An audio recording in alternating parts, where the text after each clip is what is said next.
From Chicago, welcome to 3Degrees Discussions. I'm your host, Mike Vasquez. This is a podcast devoted to the stories behind the innovators, entrepreneurs, and leaders in the 3D printing industry.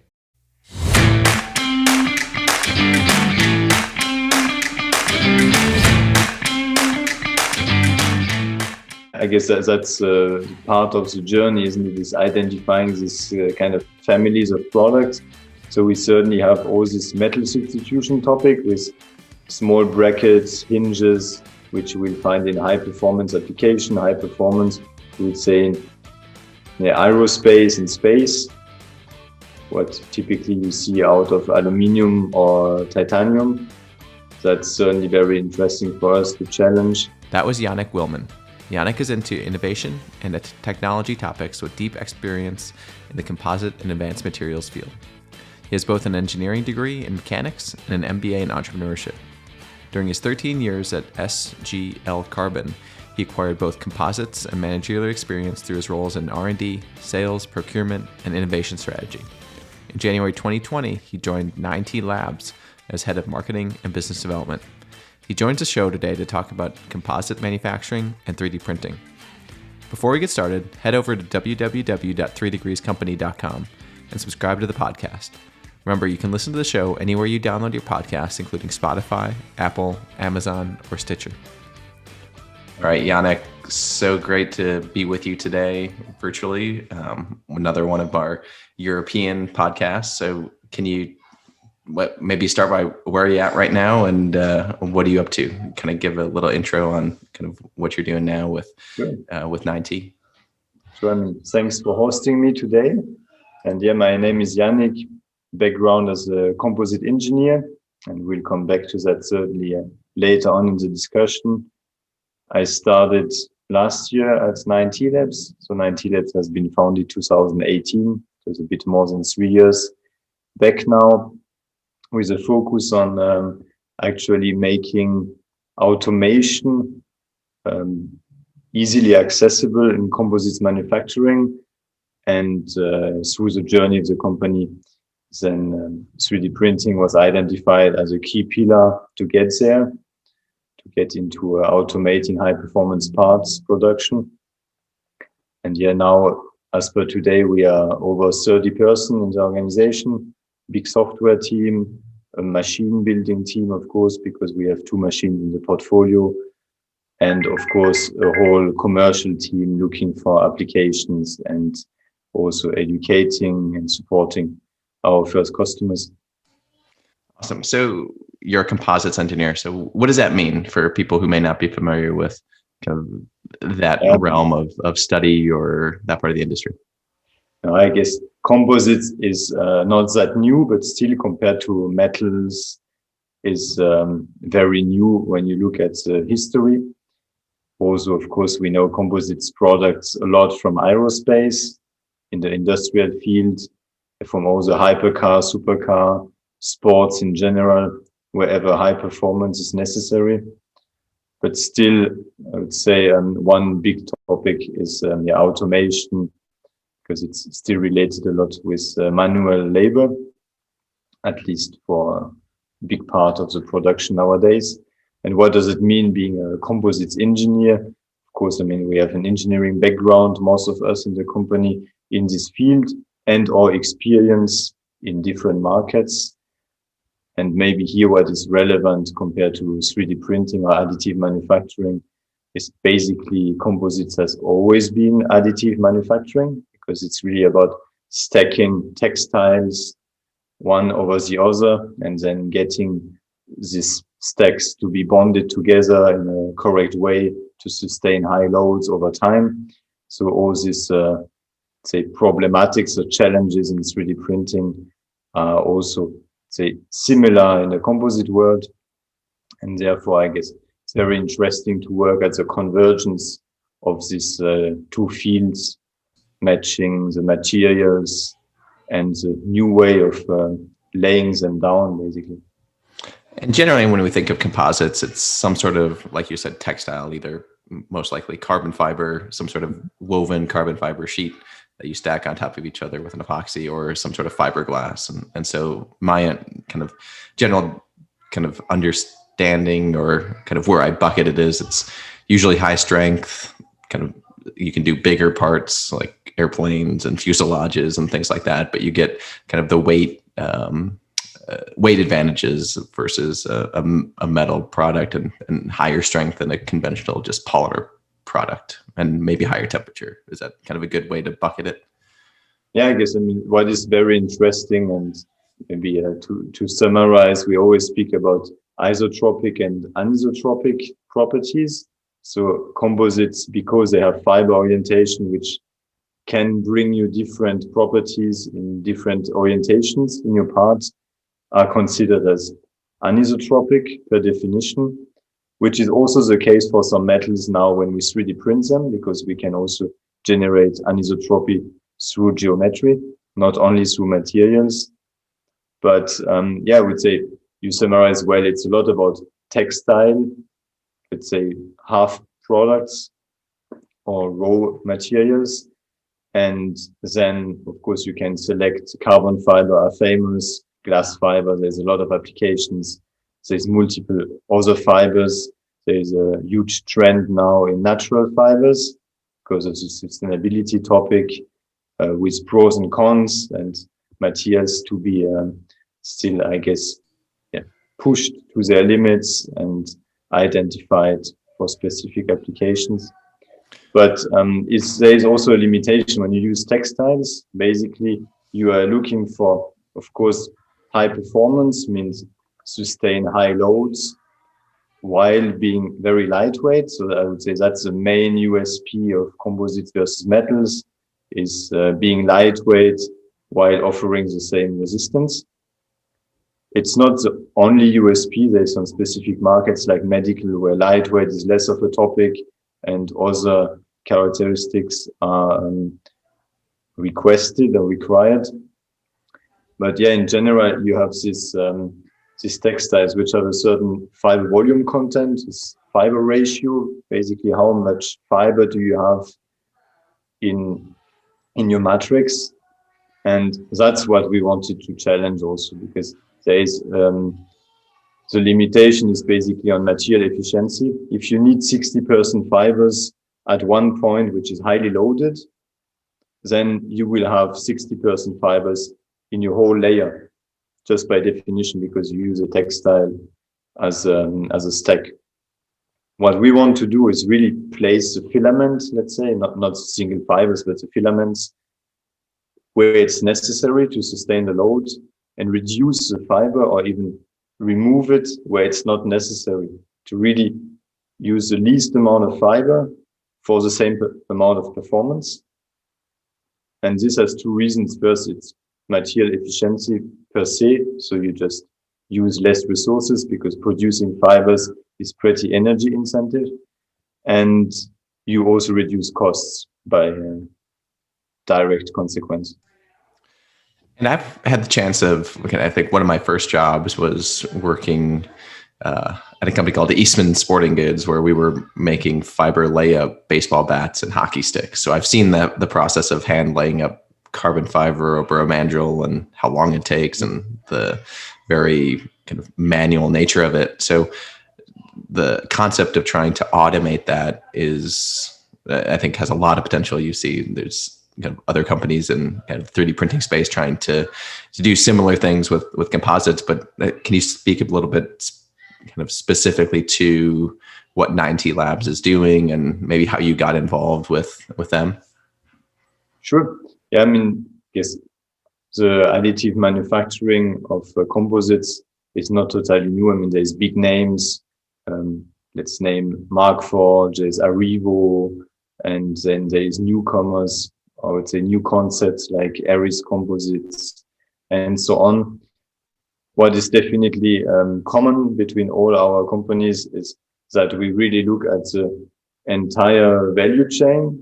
I mean, maybe not the material side, depending on the companies, but we certainly go into software very heavily, because if we want to move beyond the textile composites or the textile-based composites, we need to redesign parts very differently. And then, of course, we all want to validate as much as possible within the virtual framework. because especially if you go into serial part production and you don't focus on one-offs, you want to avoid doing many loops, many iterations for, if it's not necessary, so that tapping into this typical simulation tools is very interesting, from the design to simulation and iterating here.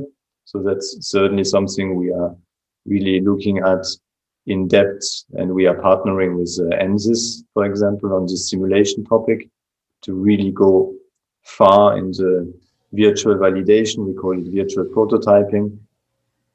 And afterwards, it's really about looking at how do you build up the business model. I mean, that was a big topic at 9T Labs at the beginning of the journey, is to say, if we want to really produce serial parts using this technology, but also mixing it with other ones, we need to think about the business model, because just basing it on consumables like materials, what is, let's say, a pretty classic way to run the business model nowadays in 3D printing, is not really scalable, because if your materials way too expensive, it's not going to be economically interesting.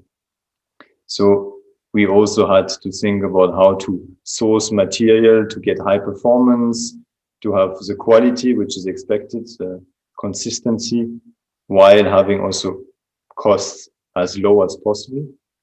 So that's certainly also a big differentiator compared to our competitors. We don't do material in-house. We work with industrial material providers like Arkema and others on the market. We source tapes and we use tapes to make a filament.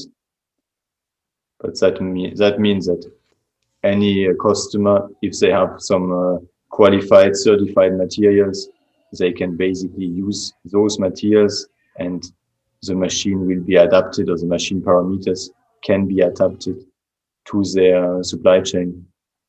And then afterwards, and that's also a key differentiator, is really the performance level of the parts. We don't see it feasible now for serial parts to have a consistency and high performance compared to classical, I would say, composites out of the printer. So we still see too much porosity and some interlaminar issues, so that we feel comfortable only to go into this field of serial part production if we post-consolidate. So that's why we use a post-consolidation process. And of course, it has some downsides, because you need tooling again, and maybe limits a bit your design freedom. However, there is enough applications which we can provide a good solution for, competing against metals or composites, and really having this automation and high level performance. And I guess that's a lot about the end performance. It doesn't help if I have full freedom, but I cannot reach the performance at the end. So talk about that post-processing step. Is that kind of like a heat treatment or pressing? How does that work? Basically, we were very pragmatic here, because we saw in situ consolidation based on the thermoplastics we are using is not feasible or not economically interesting. If you spend that much energy and time in printing, at the end, it's not really interesting. So rather use 3D printer as a really good preforming machine, basically being material efficient, low waste, high degree of freedom to lay down the filaments, and then to reach the performance level expected in composites in general, to use compression molding. Basically what we do afterward is compression molding. We use a mold, of course, a metal mold, because it's serial part production. It's not a big deal economically.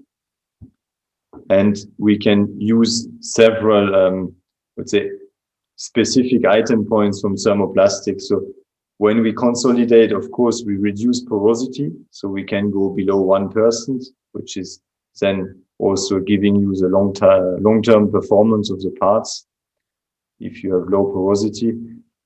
But what we are also doing is we integrate inserts. So you often have this metallic inserts, which are necessary at the connection points between brackets and bigger structural parts.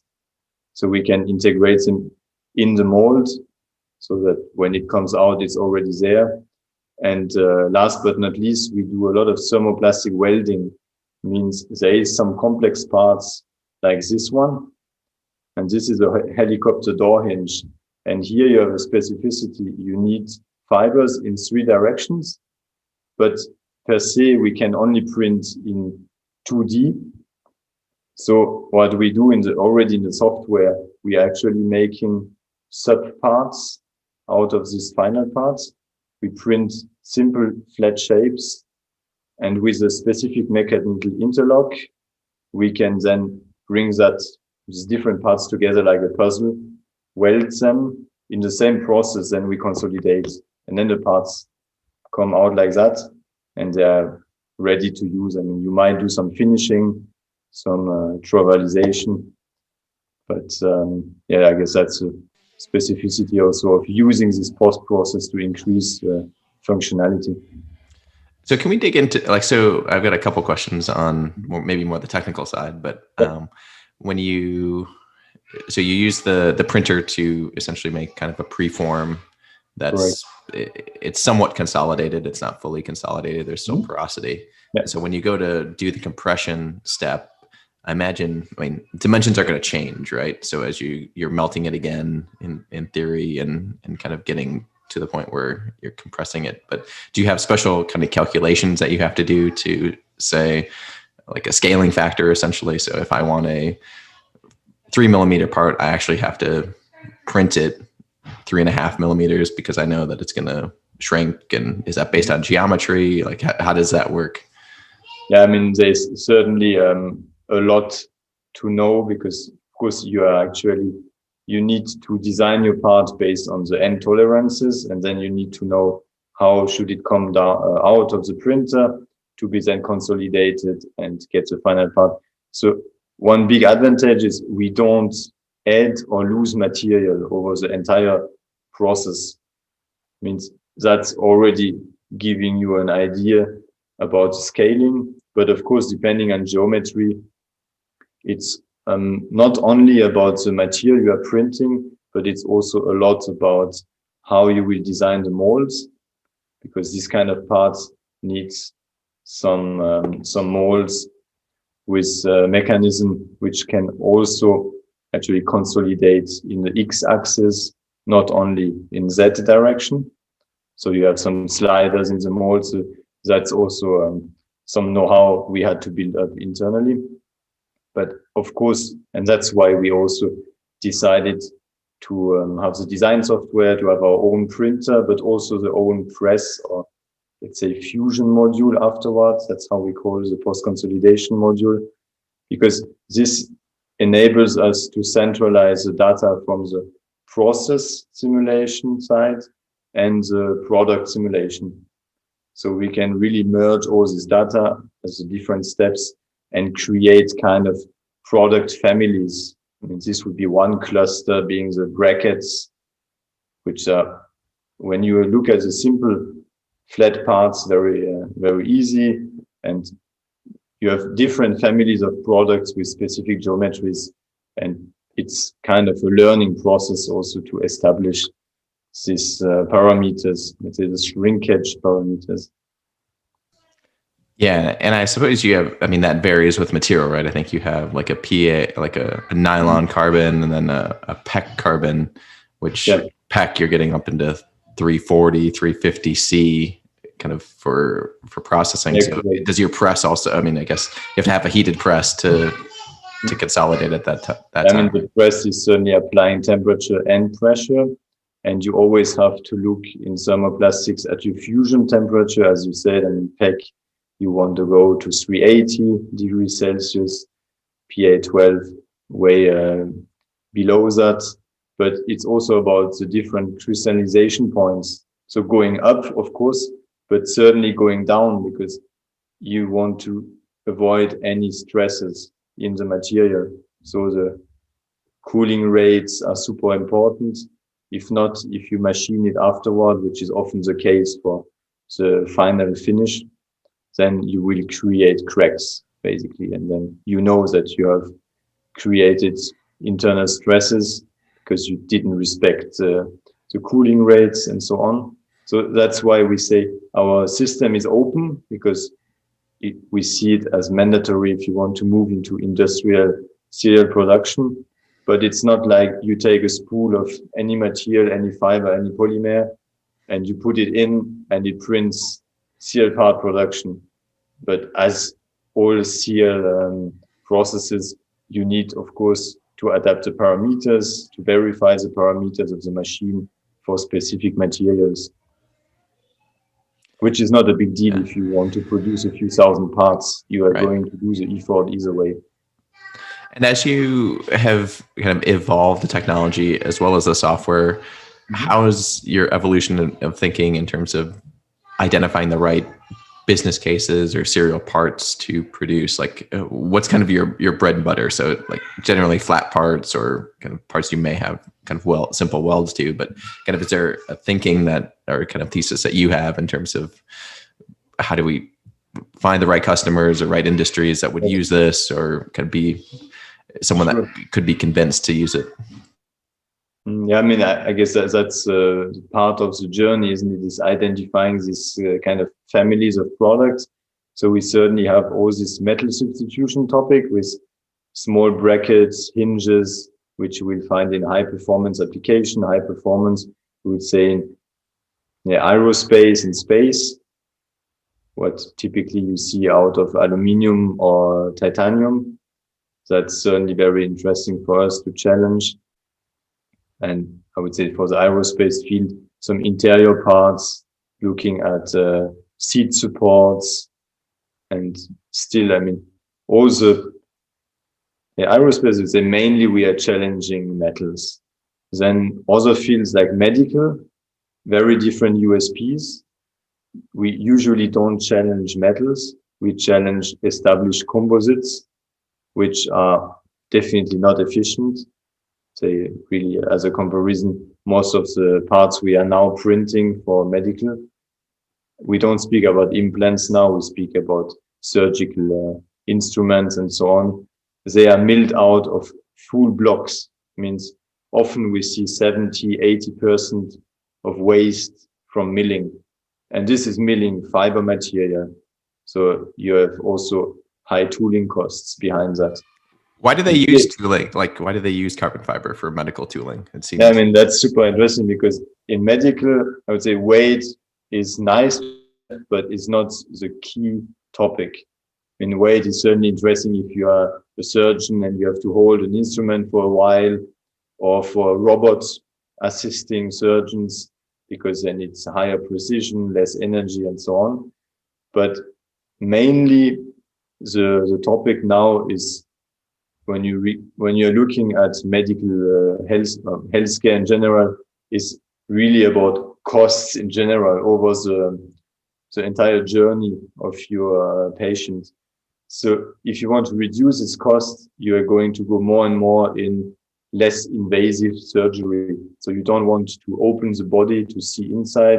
You will do a small cut, and then with special tools, you are still able to place in a very precise manner whatever is necessary, be it screws or an implant. And so that's where the field of medical instruments is super interesting. And why do you need composites? I mean, first, to check if it's well positioned during the surgery, you will scan or X-ray at certain points of time to see if it's well located. And if you X-ray, you want radiolucent materials, because if you use metals and you want to see through, it's gonna create an artifact on your image, and you might miss an important element, and a screw might not be at the place where it should be, and you will not see it. So you're looking for radiolucent. So plastics are super good for that. So of course you say, okay, then if plastics are good, why do you use then fiber reinforced plastics?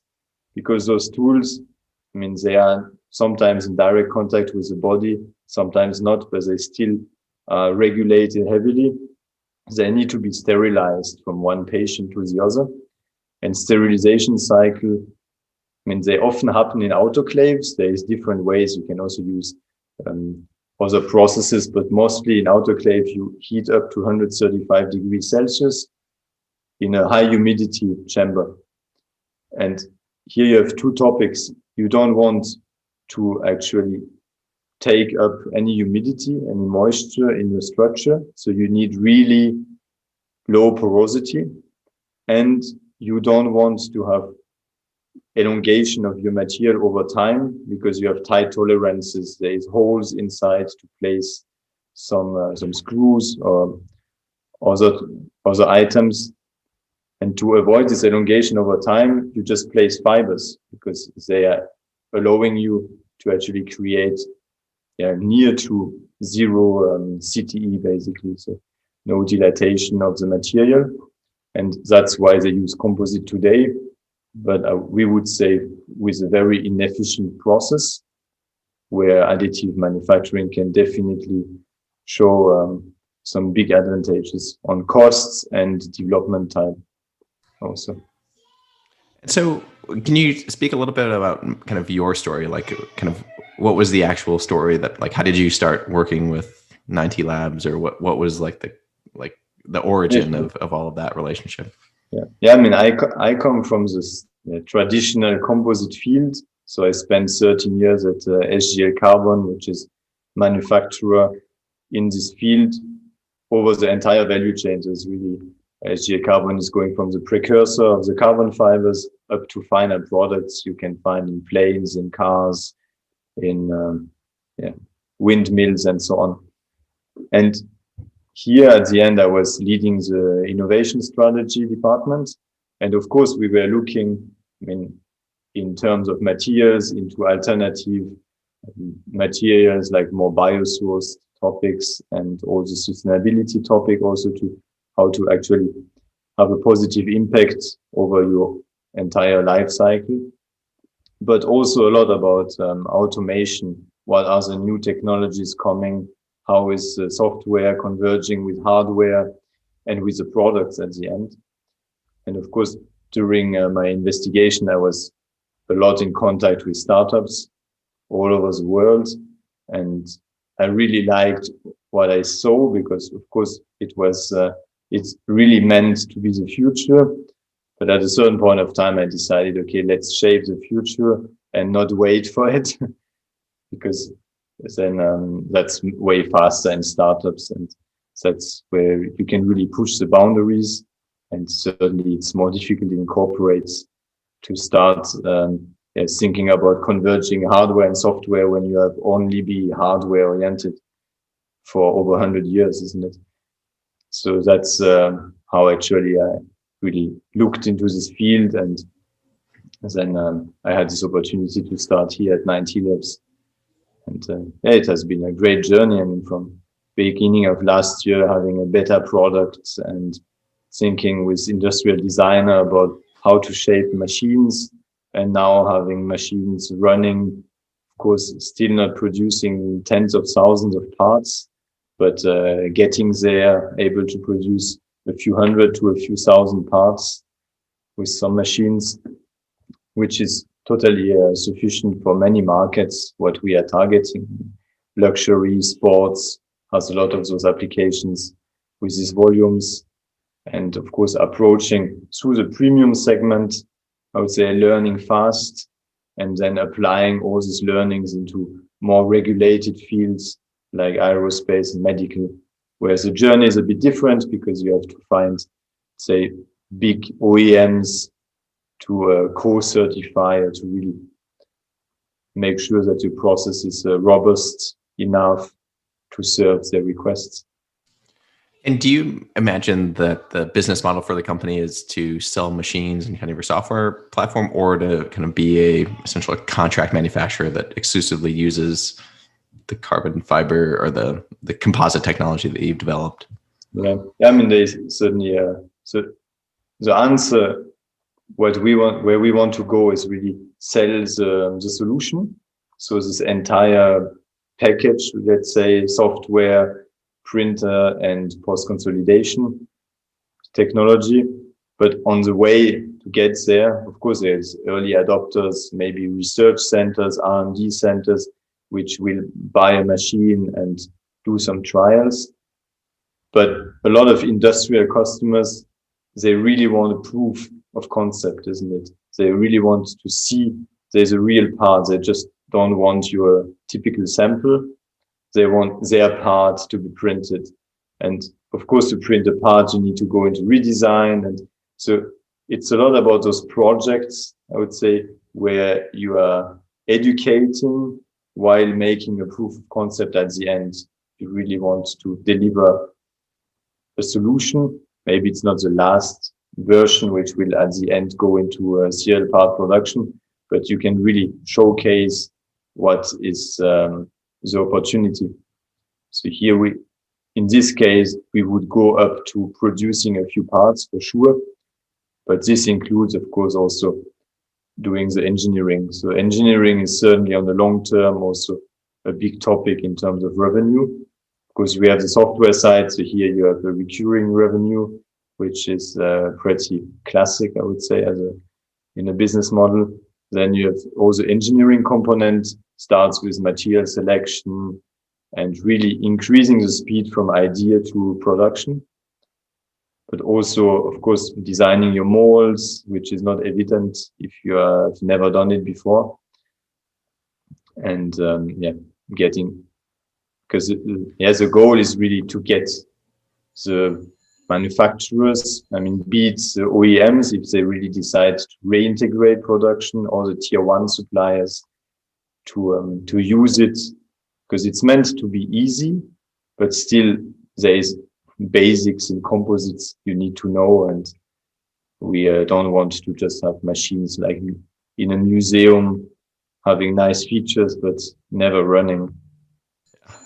And a few times you've mentioned the topic of sustainability, and so kind of what you're thinking around there. Is it new fibers, and what would are those cellulosic fibers or other fibers I'm not thinking of in terms of kind of how to be sustainable when it comes to composite manufacturing? Yeah, sustainability is a big topic. In the past, I was also responsible for life cycle assessments in the industry. So it's a very complex topic, and what looks sustainable is not always as sustainable as what somebody would think. So it starts first with being efficient. I guess that's a key point for additive manufacturing, is per se, because it's not subtractive. We save material from the beginning on. So even though, of course, there will be some remachining at the end on those preforms, it's still way more efficient and producing less waste than typical processes. And also using less fibers, because you can really place it where you want, is per se more sustainable.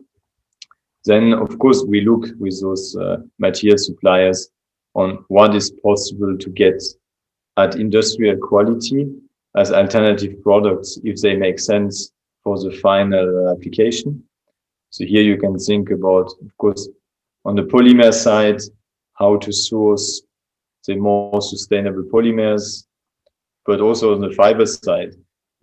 One thing is, of course, you can replace carbon fiber with basalt or some natural, fibers in general, but you can also actually produce a very sustainable carbon fiber. So you can use different precursors. For now, a lot of precursors are actually petrol-based, so I would say not that sustainable, but you could source a carbon fiber based on a precursor coming from algae or from cellulose, lignin, from wood. So that is certainly something which exists. It's not easy to scale, but in 3D printing, we don't need a lot of material to get to the end product. So that's certainly some interesting test field for the big material manufacturers to really test the entire value chain up to the end part and its performance with low volumes, and then see if it's worth investing in scaling up the volumes. And of course, then you have all your alternative natural fibers, which are also interesting either for the function or for the aesthetics or the hybrid of both. And where are you seeing some of your customers or interests starting to rank sustainability in terms of, okay, there's general cost, is it cost competitive? Do I get better mechanical properties or tolerances or sustainability? Is that calculus changing in terms of what you're seeing in terms of how you sell the value of your technology or the potential to maybe use some of these sustainable fibers or give different properties than they may be used to? Is there any like shifting in like how people purchase or think about their future supply chain and future manufacturing? I guess here we see different types of procurement strategies or strategies in general.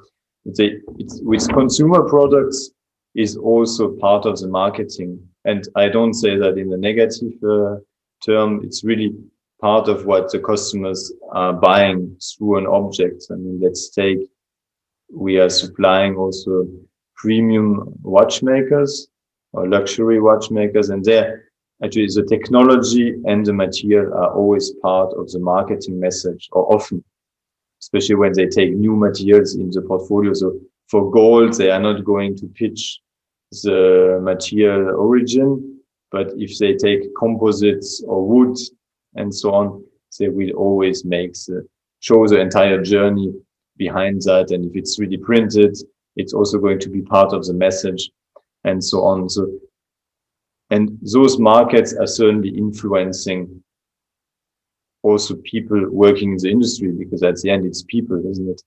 So in the industry, I guess on the higher volumes, it's really about either the penalty if they don't use sustainable materials.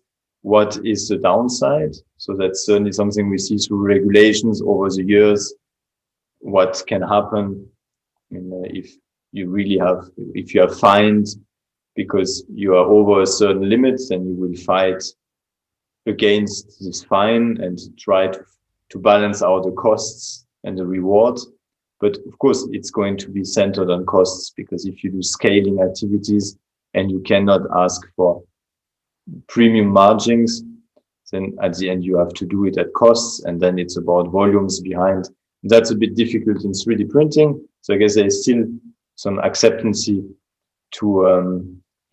pay a bit more for the products because it's new, but there is also a high expectation on how does it scale over years. And we always get this question: buying one machine, having pretty low output compared to old processes or established processes is accepted.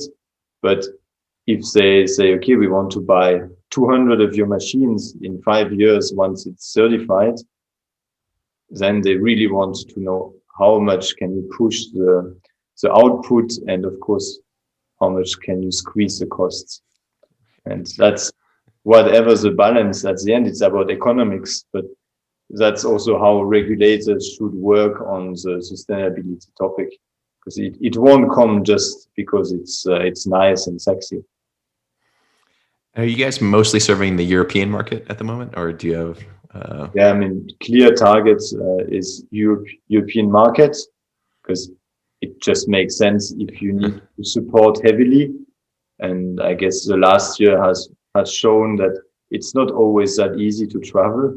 So being regional has some pros for sure. And Europe is really big in terms of markets. So to grow as an organization with a new technology is certainly good enough. And then you can always think about expansion. And of course, if you think about expansion, North America is a huge market, very interesting, with a lot of established technologies and innovators. And so as we kind of wrap up the conversation here today, where can people find out more information? We'll put your website up on link when we post all this, but we be at Formnext, or are there any webinars or things that we should keep an eye out for? No, sure. I mean, website is classic. You can certainly always use that as a central platform. There we will also communicate about webinars or events where we'll take part of. So I guess next big things are SAMPI Europe is one of the biggest composite community, and it will take place in Zurich this year. So it's super nice. We will also offer a visit to our location to anybody coming to Zurich for this event. We will, of course, be part of Form Next. I guess it's our second biggest fair normally.